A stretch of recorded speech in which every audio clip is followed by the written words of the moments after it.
السلام عليكم ورحمة الله وبركاته. الفيديو ده يعتبر تكملة للفيديو بتاع المرة اللي فاتت، اللي هو فيديو السوق وفيديو الخضار والحاجات اللي كنا بنشتغل فيها دي وخلصناها. بنكمل بقى، دي ردة او النخالة اللي احنا بنشوي بيها السمك. جبتها من السوق برضو، نخلتها كده وانتهى. ده على فكرة كيلو الا ربع ب10 جنيه. الكمية معقولة وبيتناسب، بتفضل معايا كتير، بتكفيني كتير. لما عاوز تاني اجيب تاني، محبش اركنه عندي علشان ما تبوظش. طبعا في سمك نضفناه وحطيت عليه المية وعصرت عليه ليمون وركنته شوية. والفاصوليا، على فكرة الفاصوليا دي الكيلو ب15 جنيه، انا جبت كيلو. الكيلو ده هنقطعه ونعمله، هعينه في الفريزر لان انا مش محتاجاه دلوقتي، او وقت ما عاوزه هلاقيه.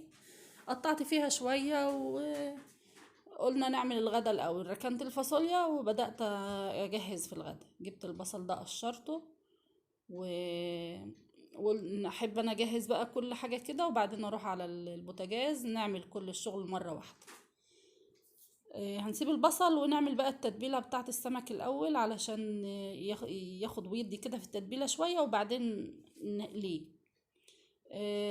عندي طبعا الفلفل والثوم اللي هو على بعضه في الفريزر، لما بكون مش ما عنديش وقت او مستعجله بجيب منه.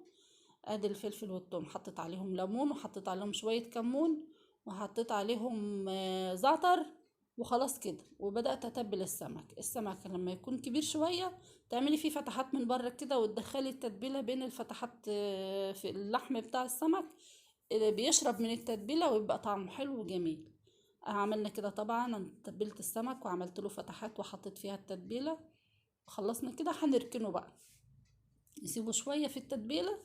عم نجهز كل الحاجات اللي احنا عايزينها ونروح مره واحده نبقى نعمل في السمك ونعمل في الرز الاتنين مع بعض. هنا بقى غسلنا البصل، هنجيب الكبه ونعمله. نفرم البصل. ادي البصل فرمناه، ننزله كده في طبق ونعمل مكانه على طول الطماطم.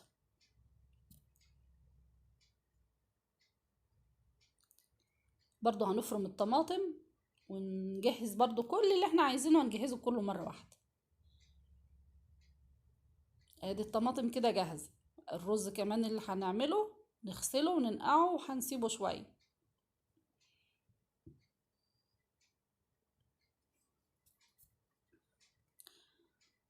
غسلنا الرز، نحط عليه المية. كده خلاص نقعنا الرز. هنعمل ايه كمان؟ عندنا شوية بصل اخضر كده هنقطعهم. البصل ده هنحطه على الرز. انا عندي البصل هحطه على الرز. عايزة تحطي كزبرة وشبت ماشي، عايزة تحطي بقدونس ماشي، عايزة تحطي التلاتة مع بعض ماشي، مفيش مشكلة. ما عندكيش دول، هاتي قرنين فلفل اخضر وقطعيهم مكعبات صغيرة كده وحطيها. اي حاجة خضرة مع الرز الاحمر ده بيخليها جميل. الشكل بيبقى جميل والطعم والريحة بتبقى جميلة. جربي وشوفي الكلام اللي بقوله لك صح ولا غلط. هنا بقى الحلة اللي هنطبخ فيها جبناها وحطينا كمية زيت مناسبة كده. طبعا وقعت شوية زيت على البوتاجاز فمسحناهم الأول وبعدين كملنا.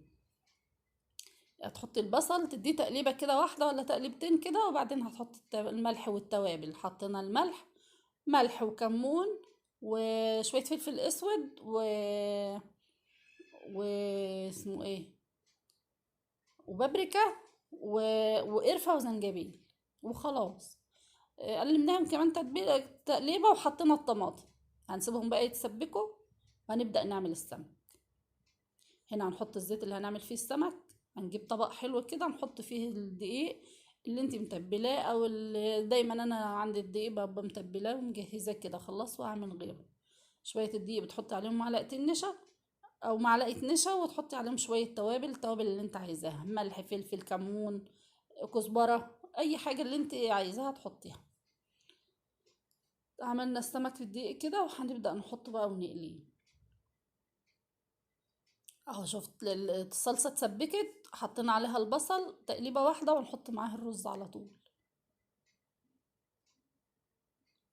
نقلبه كده وهنغطي عليه ونسيبه. هنقلب السمك. بعدين كده هناخد تقليبة للرز. الرز ده ما تسهيش عليه عشان لو سبتيه ممكن يلزق بسهولة. بدأ يشرب الصلصة، فنقلناه على العين الصغيرة وهنحط السمك مكانه. السمك وانت بتقليه تقليه على نار متوسطة، لا نار هادية قوي ولا نار عالية قوي، عشان يطلع كده واخد اللون الذهبي ويكون شكله جميل وطعمه حلو، ناشف وحلو ومقرمش كده من بره وطري من جوه. كده السمك خلصناه والرز كمان خلصناه. كده الغدا جاهز، هنبدأ بقى نجهز الغدا. السمك اهو طبعا حطيناه في اطباق، وحطيت عليه شرايح من الليمون ورشة كزبرة وكزبرة خضراء، ورقتين من الزعتر الاخضر ده قطعتهم كده وحطيتهم معاه. حطينا الرز، هنتغدى بقى ونشوف الفراولة والفاصوليا. خلصنا اكل وعملنا جهزت الفراولة وجبتها وجبت الاكياس اللي هعبيها فيها وبدأت اقسمها. قسمتها كده خلاص، خلصت هربط الاكياس بقى واقفل الكياس وعينها. وكده يبقى خلصنا الفراولة ونشوف الفاصوليا. الحلة دي هنحط فيها مية كده تغلي عشان نعمل فيها الفاصوليا. هنحطها على النار، على ما المية دي تغلي نكون روقنا المطبخ بقى مكان الشغل اللي عملناه ده كله.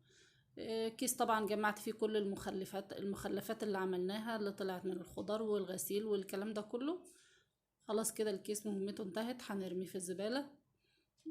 نبدأ بقى نروق في المطبخ، نلم المواعين، ما شاء الله كمية مواعين لا بأس بها. هنبدأ نغسل كل المواعين دي ونروق الحوض، نغسل الحوض الأول ونرجع كل حاجة مكانها، عم المية تغلي نكون إن شاء الله خلصنا كل ده.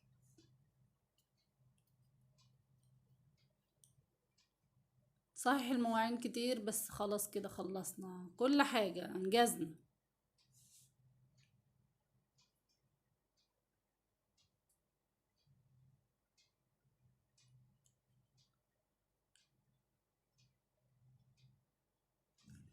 طبعا المية بتاعت الفاصوليا أول ما تغلي هنحط فيها الفاصوليا تقلبتين بس، وبعدين هنطلعها نصفيها ونحط عليها مية باردة لغاية ما تبرد، ونغسلها بالمية الباردة، مش هننقعها في المية، هنغسلها بالمية الباردة ونحطها في المصفى تتصفى من المية كويس، ونقسمها في كيس زي ما احنا عايزين.